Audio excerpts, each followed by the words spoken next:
자, 요한복음 7장입니다. 요한복음 7장 요한복음 7장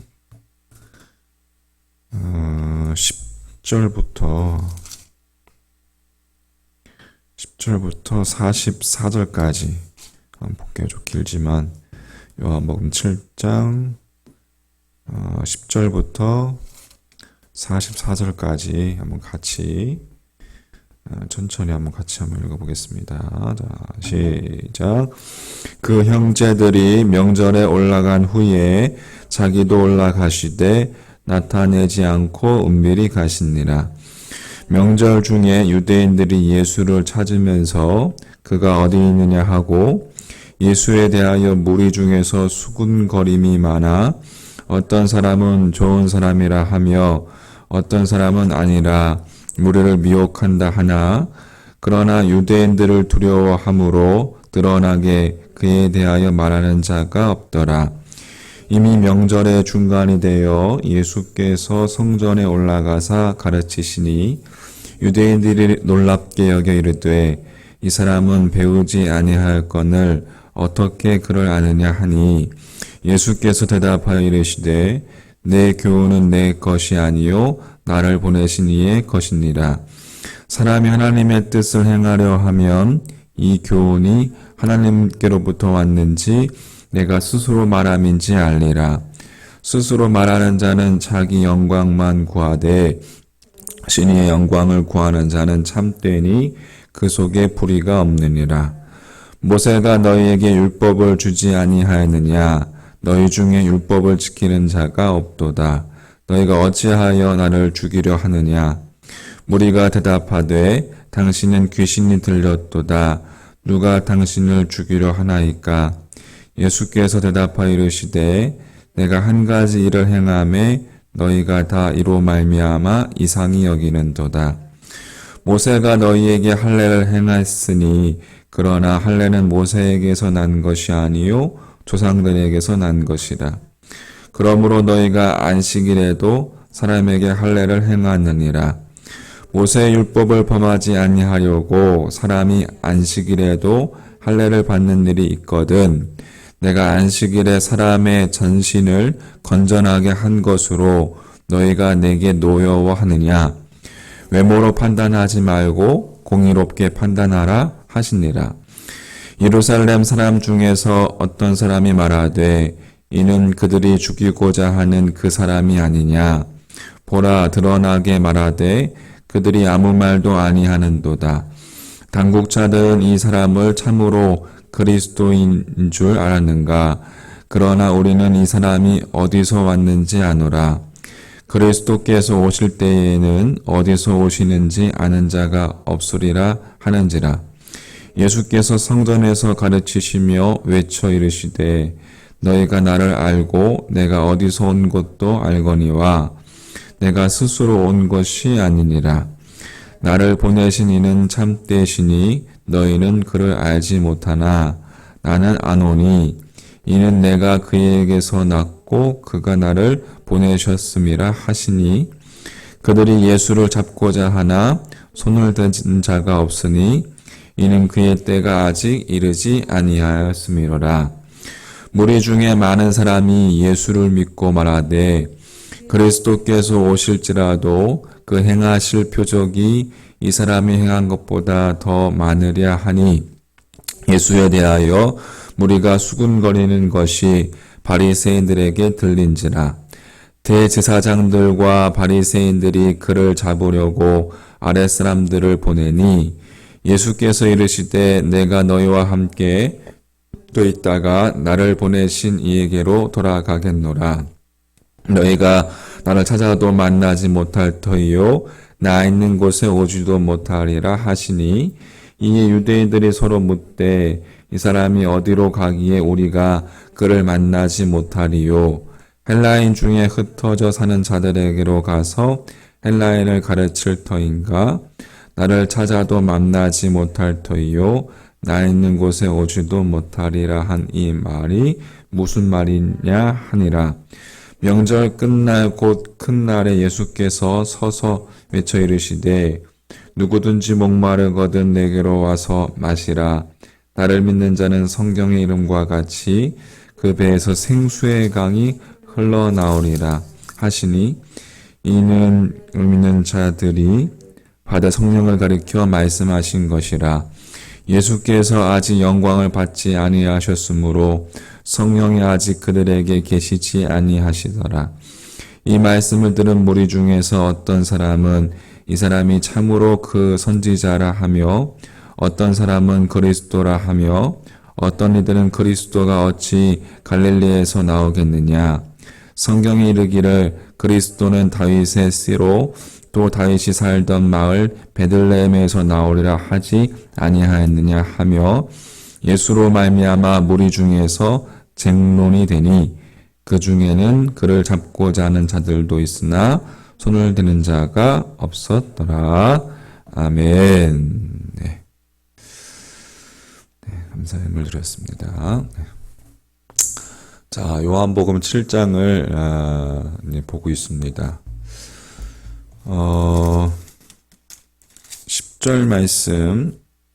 자, 보십시오. 그 형제들이 명절에 올라간 후에 자기도 올라가실 때 나타내지 않고 은밀히 가십니다.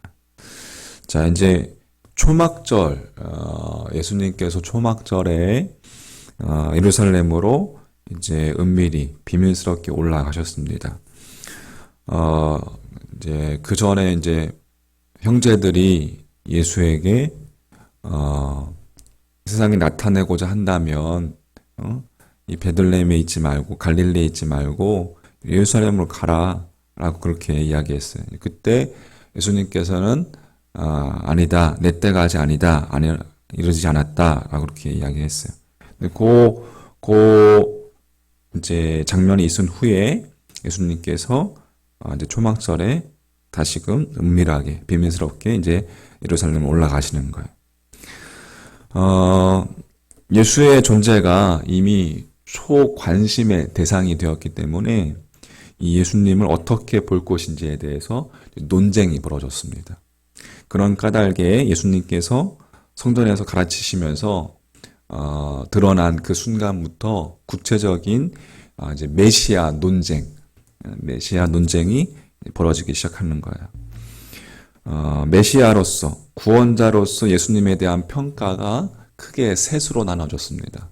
첫 번째는 예수님을 메시아로 인정하는 집단, 그리고 인정하지 않는 집단, 그리고 이 사람은 그냥 선지자 혹은 사람 정도에로 불과하다라고 생각하는 집단, 이 세 집단으로 평가가 나누어졌는데, 갈등은 이 두 집단, 예수를 메시아로 인정하는 집단과 인정하지 않는 집단 가운데 갈등이 이제 벌어지기 시작하는 거예요. 첫 번째 집단, 예수님을 메시아로 인정하지 않는 집단은 이 예수님의 기적이든 가르침이든 모두가 다 귀신 들림에 기초했다라고 그렇게 여겼습니다. 그래서 예수님의 그 한마디 한마디에 꼬투리를 잡으면서 귀신이 들렸다라고 몰아붙이는 거예요. 자, 그게 보십시오. 20절 말씀. 무리가 대답하되 당신은 귀신이 들렸도다. 누가 당신을 죽이려 하나이까. 귀신이 들렸다고 이렇게 몰아붙이는 겁니다. 그들 중에 그러니까 일부는 예수님께서 이제 안식일에 병을 고친 사건, 38년 된 병자를 고친 사건이 있었죠. 이 예수님을 메시아로 인정하지 않는 집단 가운데 또 이것에 대해서 문제 삼는 거예요. 율법을 어긴 것이다. 안식일 일하면 안 되는데 일했다. 율법을 어긴 것에 대해서 어긴 것이다라고 그렇게 문제를 삼았습니다. 자, 그것이 그 말씀이 21절부터 24절까지 그 문제에 대해서 예수님께서 답변하신 내용이 21절부터 24절까지 기록이 되어 있습니다. 요거를 제가 공동번역을 한번 읽어볼까요? 공동번역으로. 예수께서 이렇게 대답하셨다. 내가 안식일에 일을 한 가지 했다고 해서 너희는 모두 놀라고 있다. 모세가 할례법을 명령했다 하여 너희는 안식일에도 사내 아이들에게 할례를 베풀고 있다. 너희는 이렇게 모세의 율법을 어기지 않으려고 안식일에도 할례를 베풀면서 내가 안식일에 사람 하나를 온전히 고쳐주었다고 하여 그렇게 화를 내는 것이냐? 겉모양을 보고 판단하지 말고 공정하게 판단하라. 예수님께서 아주 논리적으로 성령님께서 주시는 지혜죠. 논리적으로 이유를 들어서 메시아됨을 예수님의 그 메시아됨을 이렇게 대해서 문제 삼는 것에 대해서 반박하시는 것을 볼 수가 있습니다. 그리고